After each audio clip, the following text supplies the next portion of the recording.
Christmas morning, 1996. Boulder, Colorado.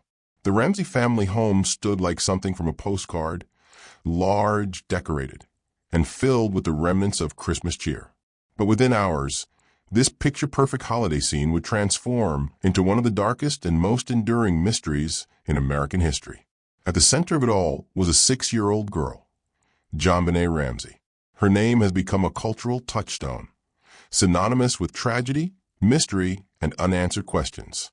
To this day, the JonBenét case continues to divide experts, spark debates, and haunt anyone who dares to dig into its chilling details. And here on Hidden Case Files, we're about to dive into this infamous story, not just the crime itself, but the investigation, the suspects, the theories, and the cultural firestorm that followed. But first, picture this. It's a morning after Christmas. Patsy Ramsey, JonBenét's mother, descends the grand staircase of their home. On the stairs, she discovers something strange, a ransom note, several pages long, demanding $118,000 for the safe return of her daughter. The note isn't clipped from magazines or hastily scrawled. It's meticulous, detailed, almost theatrical. Patsy calls 911. She tells the dispatcher, "We have a kidnapping." But within hours, that call becomes something far darker. JonBenét is not missing. She's found dead in the basement of her own home. This wasn't a kidnapping. It was a murder. And immediately questions erupted. Why was the ransom note so strange? How could an intruder have gotten in and out of such a large house unnoticed? Why did the crime scene seem staged? This wasn't just a tragedy. It was a puzzle. From the outset, the case was mired in contradictions. The Ramseys, a wealthy family, quickly came under suspicion. Some believed the parents, John and Patsy Ramsey, were hiding a dark secret. Others suspected JonBenét's older brother, Burke. Still others argued an intruder must have broken in and committed the crime. But here's the haunting truth. Nearly 3 decades later, no one has ever been convicted. And so, the JonBenét Ramsey case stands as one of America's most infamous unsolved murders, an enduring mystery that reveals as much about the culture around it as it does about the crime itself. On Hidden Case Files, we're not here to exploit JonBenét's tragedy. We're here to explore it carefully, thoughtfully, with depth. We'll unravel the events of that night, the evidence that baffled investigators, the media storm that consumed the story, and the theories that refuse to die. Because in the end, this case isn't just about a little girl in a tiara. It's about the flaws in our systems, the hunger of our media, and the way a single unsolved crime can echo for generations. So settle in. This is not going to be easy to hear, but it is a story that demands to be told. This is Hidden Case Files, and tonight we examine the mystery of JonBenét Ramsey, 1996. The Ramseys were not just any family. John Ramsey was a successful businessman in Boulder, president of a computer services company. Patsy was a former beauty queen who had embraced her role as a socialite and mother. Their children, Burke and JonBenét, lived what many would call a privileged life. On Christmas Day, 1996, the Ramseys attended a party with family friends. It was a typical holiday gathering, food, conversation, celebration. By all accounts, nothing seemed out of the ordinary. That night, they returned home, tired from the festivities. The next morning, December 26th, the nightmare began. At around 5:30 a.m., Patsy Ramsey descended the stairs to make coffee. That's when she spotted the note left on the steps. It wasn't a quick message. It was 3 pages long. It claimed that JonBenét had been kidnapped by a small foreign faction, and it demanded exactly $118,000 in ransom, the same amount as John Ramsey's recent work bonus.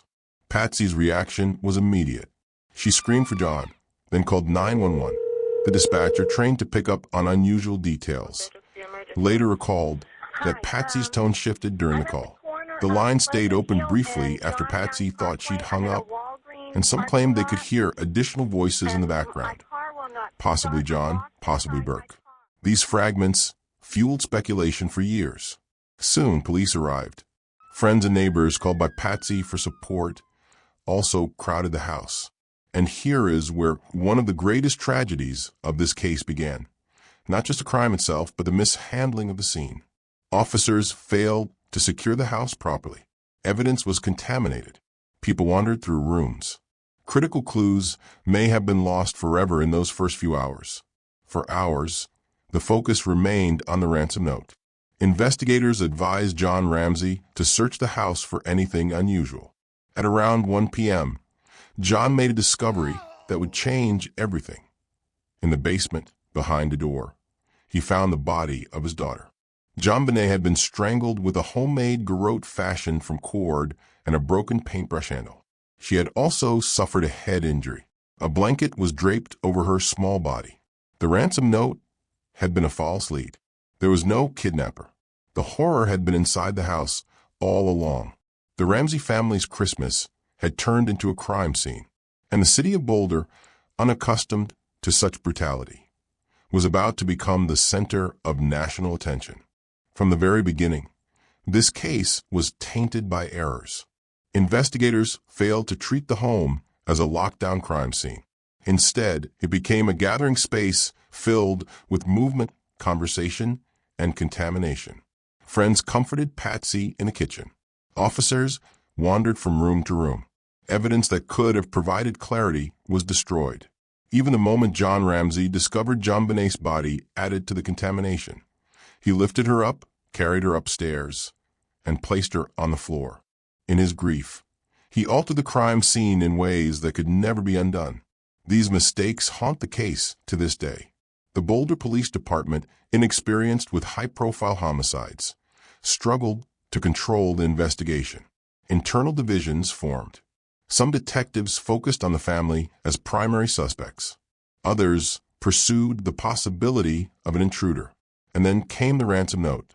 Its unusual length, theatrical language, and suspicious details led many to believe it had been staged. It wasn't the typical demand from a professional kidnapper. It read more like something out of a movie script. But because the crime scene was so compromised, investigators lacked the physical evidence to move decisively in any direction. The media soon picked up on these missteps. And once the story broke, the JonBenét Ramsey case became more than just an investigation. It became a spectacle. The ransom note is perhaps the single most bizarre piece of this case. 3 pages long, written in Patsy Ramsey's notepad. It demanded $118,000. That number wasn't random. It matched John Ramsey's Christmas bonus almost exactly. The note used odd phrases like small foreign faction, and even included the line, "Don't try to grow a brain, John."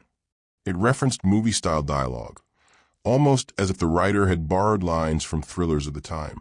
Handwriting experts were brought in. Their conclusions were inconclusive. Some leaned toward Patsy Ramsey as the author, but there was no definitive proof. What stood out was the length. Ransom notes are usually short, direct, and to the point. This one was sprawling, theatrical, and filled with unnecessary detail. Investigators believed it was written after JonBenét had already been killed, serving as a cover-up rather than a genuine demand. But who wrote it? That remains one of the most enduring mysteries of the case. When news of JonBenét's death hit the media, the story exploded. This wasn't just another homicide.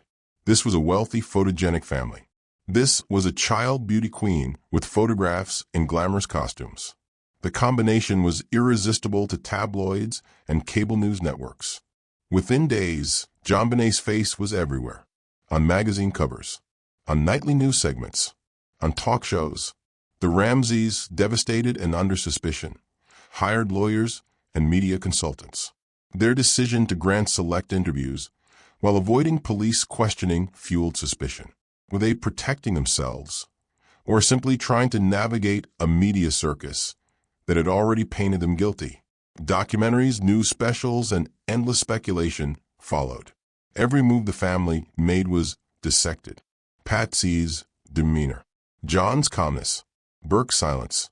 And while the media profited from spectacle, the truth of what happened to JonBenét remained buried beneath layers of speculation.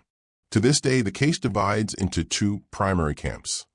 Those who believe someone in the Ramsey family was responsible, and those who argue an intruder committed the crime. Critics point to the ransom note, written on Patsy's notepad. They highlight inconsistencies in the family statements. Some believe Burke may have struck JonBenét in a fit of anger, and the parents covered it up. Others argue that DNA evidence points to an unknown male. The basement window, though disputed, could have allowed entry. Stun gun marks on JonBenét's body suggest a calculated intruder. Over the years, countless suspects have been proposed. Disgruntled employees, local predators, even drifters passing through Boulder. None have ever been conclusively tied to the crime. The truth is, every theory has holes. No explanation fully accounts for all the evidence. That's why, nearly 3 decades later, the case remains unsolved. What makes the JonBenét Ramsey case so enduring? It's partly the tragedy of a child taken too soon. It's partly the bizarre details, the ransom note, the DNA, the contradictions. And it's partly the way the media turned a crime into a cultural obsession. Forensic technology continues to advance.